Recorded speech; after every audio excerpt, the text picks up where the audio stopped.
Good morning, everyone. This is Tyler Ronaldo. It's me. I am in the parking lot for my pre-op appointment this morning. And I'm laughing because I had such a crazy dream last night that was induced by sleep medicine. Which I'm glad I can laugh about because I've had such an awful time trying to get to sleep lately. The point of me doing these videos and stuff, that's so gross. Okay, so the point of me doing these videos through this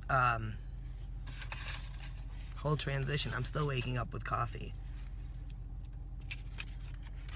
Okay, so the point of me doing these is because I want to be as real as possible with all my viewers. But I'm also going to share some of the more entertaining moments as well. So over the last couple weeks, since they scheduled my surgery, and since it was, happening so quickly, because it's happening on Friday the 27th, which is next Friday, like the Friday after this one. I lost my train of thought. So anyway, I've been really nervous. I haven't been able to sleep very well. For some reason, I've only been getting like maybe 4 or 5 hours of sleep at night. And it's very interrupted sleep. Like, I wake up every couple hours and I'm just like, are you kidding me? And so, I just have not gotten a solid night's sleep. I'm still laughing. I'm gonna tell you, I promise. So, so I called my primary doctor and I was like, I've tried melatonin, I've tried sleep aids, nothing is getting me to sleep. So she prescribed me trazedone, and it was 50 milligrams of trazedone, and it didn't knock me out to begin with. Okay, so it didn't knock me out to begin with, but when I finally fell asleep, my sleep kept getting interrupted by my dog, because my dog, Gunner, specifically, because Luna sleeps like a rock, Gunner kept waking me up this is not my dream, this is actually what happened. So Gunner kept waking me up every couple of hours, and I didn't think to kick him out of the room because I thought he had to go to the bathroom. And so every time he woke me up, I got up and took him outside. He was driving me nuts. So this morning I woke up, I was texting, replying to people. I woke up to my alarms for my appointment, 2 appointments, and I sent a couple text messages and I fell back asleep. I tanked out. I was so sleepy. So I missed my first appointment, but I called them in a panic because I literally woke up maybe 10 minutes after my appointment was supposed to happen. And so I called them, and it turns out they were like, oh, that's fine. I explained to them everything. I was like, trust me, I was knocked out. So they ended up rescheduling the appointment for after I saw the surgeon this morning, which went good. I saw my surgeon at 10 o'clock, and it went very well. Okay, so here's where I get to the best part.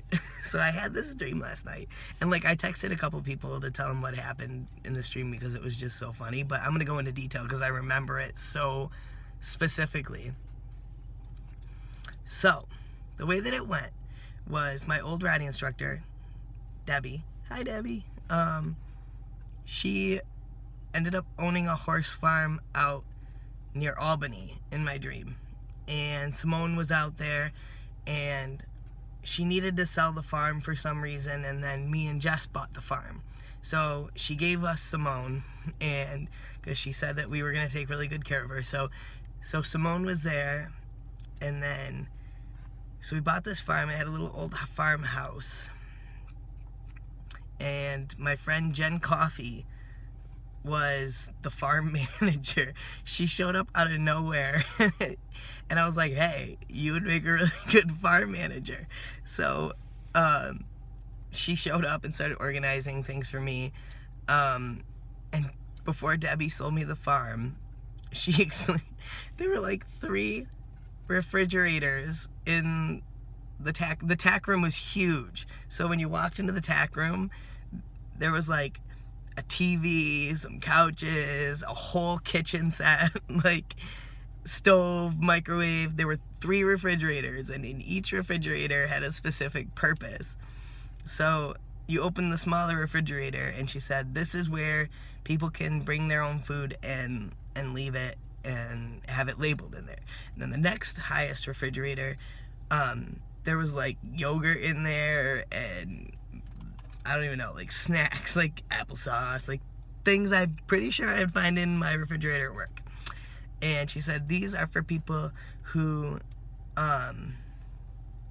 don't have any food with them, and they can just take one, and we do a replacement thing where if someone takes something, the next day they bring something back in exchange.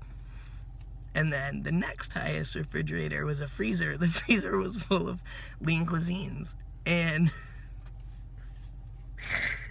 so the freezer is full of lean cuisines, and she said that's for everybody. Like, you could take it and then they have to replace it.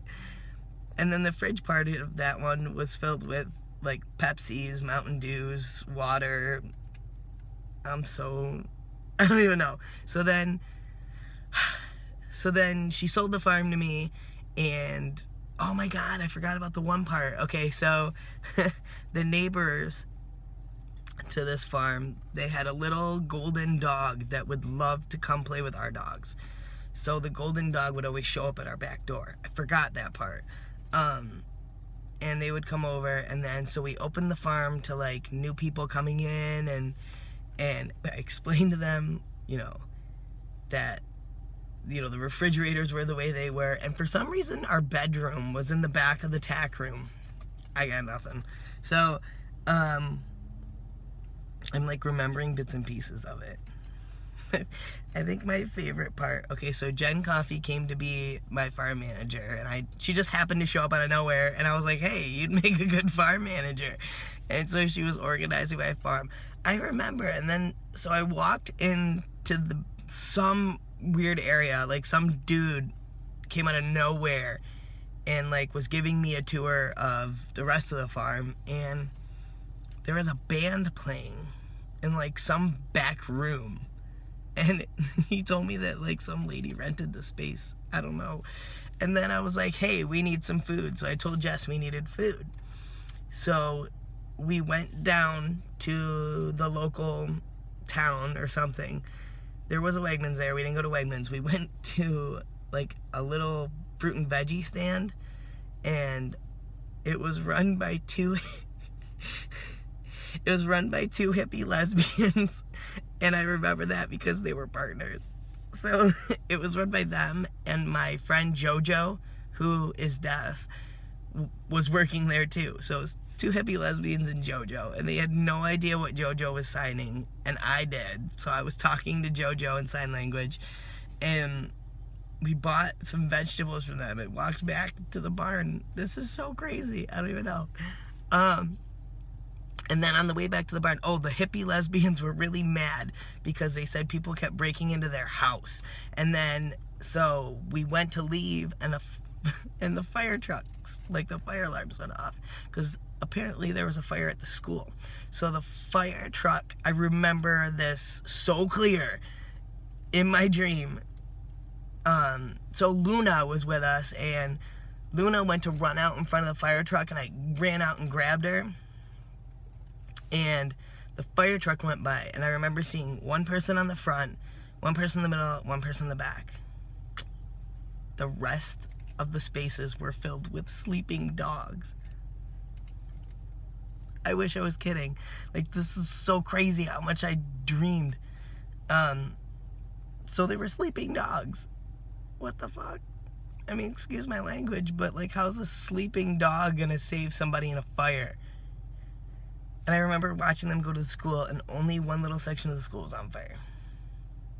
Ladies and gentlemen, that is a trazedone-induced dream.